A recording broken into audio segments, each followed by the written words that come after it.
नमस्ते इतिहास के खोजकर्ताओं और रोमांच प्रेमियों। क्या आपने कभी सोचा है कि प्राचीन किलों में कौन से रहस्य छिपे हैं?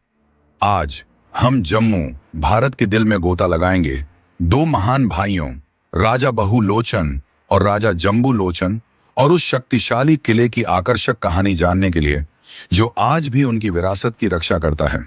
बहु किला ये सिर्फ ईंटों और पत्थरों की कहानी नहीं है।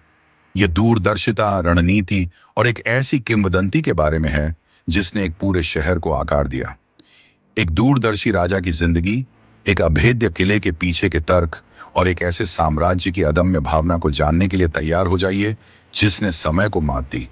हमारी कहानी बहुत पहले शुरू होती है, उस समय में जब साम्राज्य बनते और गिरते थे और बहादुर शासक अपने भाग्य का निर्माण करते थे। हम बात कर रहे हैं प्राचीन लोचन वंश की, एक ऐसी वंशावली जिसने जम्मू क्षेत्र में सत्ता स्थापित करने में महत्वपूर्ण भूमिका निभाई। इस वंश के केंद्र में थे राजा अग्निगर्भ द्वितीय, एक शक्तिशाली और प्रभावशाली शासक। उनके दो बेटे थे जिन्होंने इतिहास पर एक अमिट छाप छोड़ी, बड़े बहुलोचन और छोटे जम्बूलोचन। चलिए सबसे पहले राजा बहुलोचन पर ध्यान केंद्रित करते हैं। बड़े बेटे के रूप में उन्होंने साम्राज्य की जिम्मेदारियां संभाली और जल्द ही खुद को सैन्य रणनीति और रक्षा की गहरी समझ रखने वाले एक बुद्धिमान नेता के रूप में साबित किया। बहुलोचन सिर्फ एक राजा नहीं थे, वे एक रक्षक थे। वह समझते थे कि एक मजबूत साम्राज्य को एक मजबूत रक्षा की आवश्यकता है, खासकर उस अशांत समय और क्षेत्र की प्राकृतिक बनावट को देखते हुए।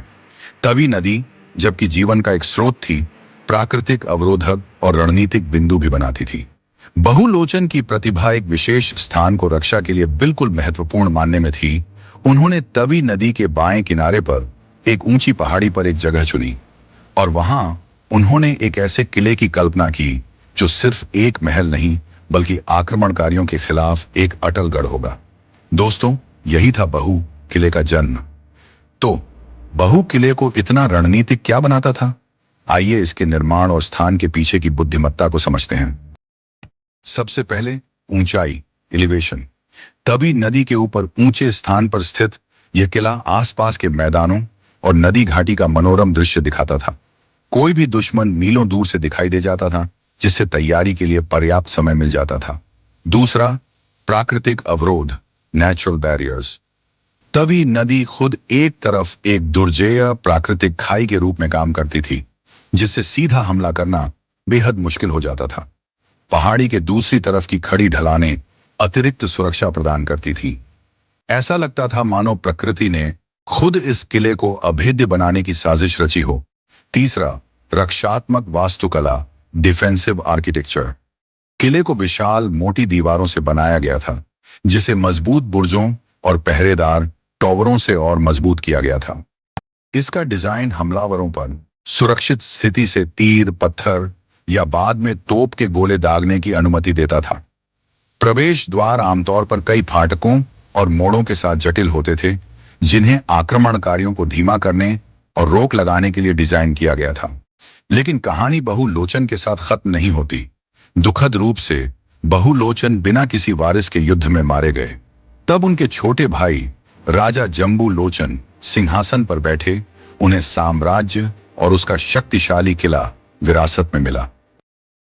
जम्बू लोचन अपने भाई की तरह अपने आसपास के माहौल के एक उत्सुक पर्यवेक्षक थे, लेकिन उनकी विरासत को एक अलग तरह की दृष्टि से आकार दिया गया, शांति और समृद्धि की दृष्टि। और यह सब एक भाग्यशाली शिकार यात्रा के दौरान शुरू हुआ। किंवदंती है कि तवी के किनारे शिकार करते समय जम्बू लोचन ने एक असाधारण दृश्य देखा। एक बाघ और एक बकरी अपने प्राकृतिक प्रवृत्ति को नकारते हुए पूर्ण सद्भाव में एक दूसरे के बगल में पानी पी रहे थे।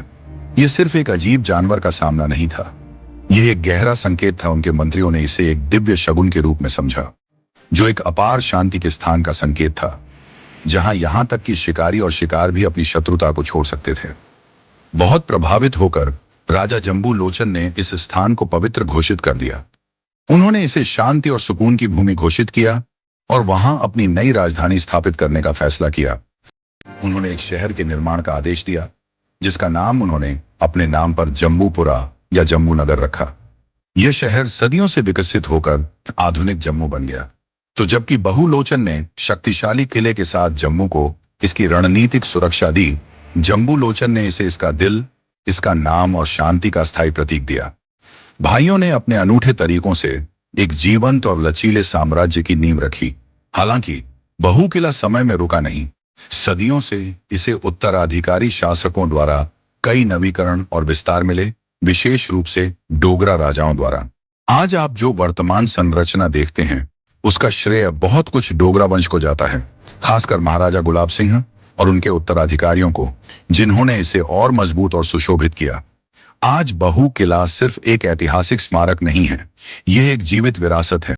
इसमें प्रसिद्ध बावे वाली माता मंदिर है, जो देवी काली को समर्पित एक पूजनीय तीर्थ स्थल है, जो हजारों भक्तों को आकर्षित करता है। और खूबसूरत सीढ़ीदार बगीचा बागे बहु लुभावने दृश्य और एक शांत पलायन प्रदान करता है। राजा बहुलोचन की रणनीतिक प्रतिभा से लेकर राजा जम्बूलोचन की शांतिपूर्ण दृष्टि तक और बहु किले की अदम्य शक्ति तक, यह गाथा वास्तव में जम्मू की भावना को समाहित करती है।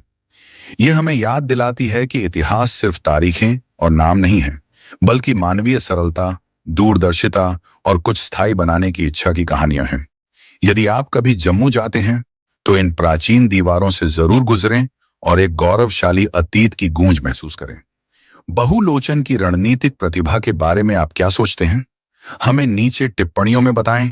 इस वीडियो को लाइक करना, ऐसे और ऐतिहासिक गहरे गोता लगाने के लिए सब्सक्राइब करना और उस नोटिफिकेशन बेल को दबाना